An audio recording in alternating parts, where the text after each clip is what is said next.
इस देश में बहुजनों के लिए जो भी किया है वो बहुजन नेताओं ने ही किया है।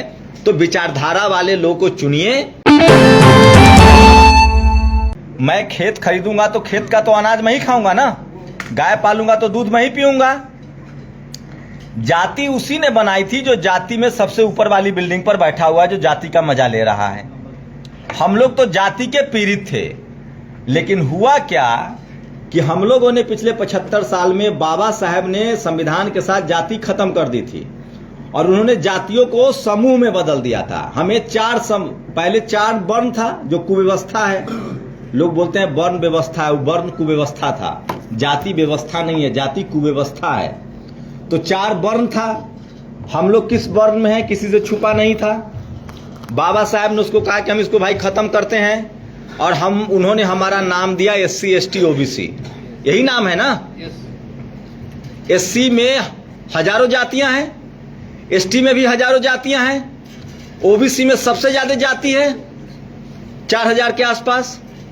तो तमाम जातियों के समूह को बाबा साहब ने SC ST OBC कहा, और हमारी समस्या यही छुपी हुई है। हम लोग SC ST OBC के नाम पर वोट नहीं करेंगे, क्योंकि आज जो भाई साहब कह रहे हैं न्यू एजुकेशन ऐसा चलाया था, हमें पता ही नहीं।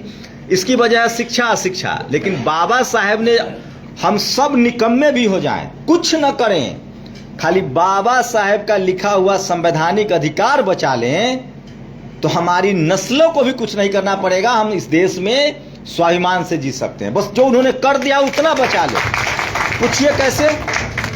जितना इस देश का संविधान में अभी हक है उतना भी हम बचा ले, और वो नहीं बच रहा इसलिए क्योंकि हम लोग, बाबा साहब ने जाति खड़ा कर दी थी और हम सब जाति के नाम पर आज वोट कर रहे हैं।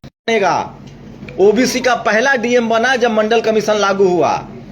लेकिन हमारी समस्या ये हो गई है कि पूरे देश में हम लोग जाति के नाम पर वोट दे रहे हैं। जो जी मैं कुर्मी हूं तो कुर्मी को वोट दे रहा हूं, मैं कुशवाहा हूं तो कुशवाहा हमारा नेता है।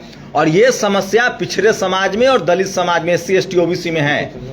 जनरल कैटेगरी का आदमी आज जाति के नाम पर वोट नहीं दे रहा है, वो समाज के नाम पर वोट दे रहा है।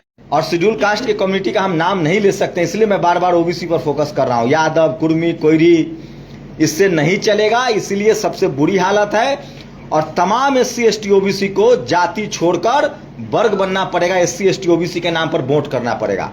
अब एक सावधानी यहां भी बरतनी है कि चुनाव जीतने से ज्यादा इनमें अच्छा कौन है जो हमारा समाज के लिए काम करेगा। वो उसका पास्ट फ्यूचर तो नहीं देख सकता है, पास्ट देखता है, और उसका वर्तमान निहारता है, और वो तय करता है कि हमको ऐसे लोगों को भेजना पड़ेगा जिसके पैर फटे हों, जिसके पैर में बीबाई पड़ा हो, जिसने सड़कों की खाक छानी हो, जो समाज के लिए संघर्ष किया हो, जिसने गरीबी भी चखा हो।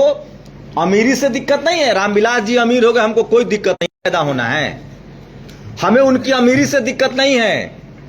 लेकिन हमें नेता, रामविलास जी नेता कैसे बने? गरीब परिवार के थे। लालू जी नेता कैसे बने? गरीब परिवार के थे। नीतीश जी नेता कैसे बने? गरीब परिवार के थे। जगदेव बाबू नेता कैसे बने? गरीब परिवार के थे। जगजीवन बाबू भी बहुत अमीर नहीं थे, लेकिन उन लोगों ने संघर्ष किया था, संघर्ष से आए थे। और उस समय का जो नेता था, जिनको लोग थे, चौधरी चरण सिंह हो चाहे देवीलाल हो, उन लोगों ने इनके संघर्ष को पहचाना। आज आप, उस समय हमारे पास टीवी नहीं था। समाज में, देश में 2-4 आदमी हर गांव में, हर समाज में होता है जो चिंता करता है, संघर्ष करता है, जेल जाता है, लड़ता भिड़ता है। आप लोग, मुझे जो मैंने 10 साल में अनुभव किया है, जब तक हम लोग जाति नहीं छोड़ेंगे, जमात नहीं, मंत्र है ये, ऐसे लोगों को चुनिए, चाहे वो पैसा वाला हो चाहे गरीब हो, जिसने सब, अगर गरीब है जो संघर्ष कर रहा है, अगर DM SP कलेक्टर रहा है, जज रहा है, तो उसने समाज के लिए क्या किया है। इस देश में बहुजनों के लिए जो भी किया है वो बहुजन नेताओं ने ही किया है। और आगे हमसे गलतियां हो रही है। हम लोग नेता चुनने में जाति देख रहे हैं, नेता चुनने में पैसा देख रहे हैं। हम अगर भेज रहे हैं उसका भी चेक एंड बैलेंस करना पड़ेगा। बेटा तो किसी का नहीं चलेगा, उनका बेटा है, कलेक्टर SP बने, पढ़े लिखे, चाहे जिसका बेटा हो, वो दूसरा बिजनेस करे, हमारी गलती ये हो रही है, एक राजेंद्र प्रसाद सिंह है, आप लोग भी उनको पढ़िए। वो कहते हैं कि नेहरू ने इंदिरा को संसद नहीं भेजा। हमारी दिक्कत यह है कि हमारे जो नेता हैं नए वाले, उनकी किस्मत अच्छी है और ऐसा ही हमारा हर बच्चा हो, अच्छा पढ़े लिखे हैं, अच्छा परिवार मिला, अच्छा पैसा मिला, अच्छा सुख सुविधा में पले हैं, उनको विचारधारा नहीं समझ में है क्योंकि वो उस तकलीफ को झेले भी नहीं है और न वो पढ़े हैं। तो हमें अब तो हमारे समाज में नेताओं की कमी भी नहीं है, तो विचारधारा वाले लोगों को चुनिए। उनसे कोई बैर नहीं है, कोई शिकायत नहीं है, उनके मान सम्मान है, उनके पैसा के हम हिफाजत करेंगे, लेकिन हमको नेता संघर्ष वाला नया चुनना पड़ेगा। सबसे कम सक्रिय ओबीसी के लोग हैं सामाजिक रूप से, तो जो ओबीसी के लोग हैं उनको समझना पड़ेगा, और खासकर शेड्यूल कास्ट के लोग को एक बड़ा लड़ाई चल रहा है।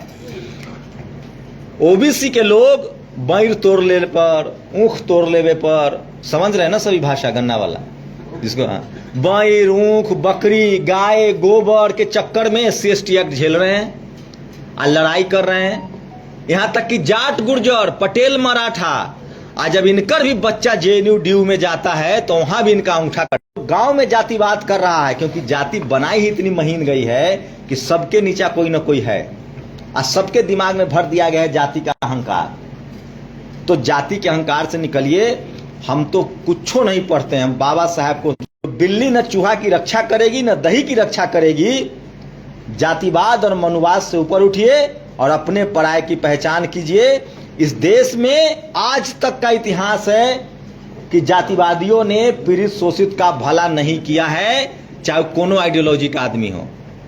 इसलिए अपने समाज का जो दर्द जातिवादी तरीके से होगा, बहुजन पहले बहुजन चुने, उसके बाद में देखेंगे। शुक्रिया।